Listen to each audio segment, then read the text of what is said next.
బంగారం ధరలు ఎండలతో పాటు పోటీ పడుతున్నాయి. ఎంతగా అంటే గతంలో ఎన్నడూ లేని విధంగా మండిపోతున్నట్లుగానే బంగారం కూడా ధరలు మండిపోతున్నాయి. అసలు పెరుగుదల అనేది ఆగడం లేదు. ప్రతిరోజు ఎంత ధర పెరుగుతుందన్న ఆందోళన వినియోగదారుల కంటే ముందు వ్యాపారుల్లో నెలకొంది. పెళ్లిళ్ల సీజన్ తో పాటు అక్షర తృతీయ కూడా వస్తుండటంతో అమ్మకాలు పెరుగుతాయని వ్యాపారులు భావించినా ఆశించినంత మేరకు జరగడం లేదు.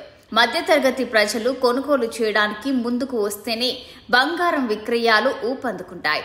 ఈ రోజు బంగారం ధరలు స్వల్పంగా తగ్గాయి. వెండి ధరల్లో కూడా కొంత తగ్గుదల కనిపించింది. 10 గ్రాముల బంగారం ధరపై ₹10 తగ్గింది. కిలో వెండి ధరపై ₹100 తగ్గింది. 22 క్యారెట్ల 10 గ్రాముల బంగారం ధర ₹87,690గా ఉంది. 24 క్యారెట్ల 10 గ్రాముల బంగారం ధర ₹95,660గా నమోదైంది. కిలో వెండి ధర ₹1,09,900గా ట్రేడ్ అవుతుంది.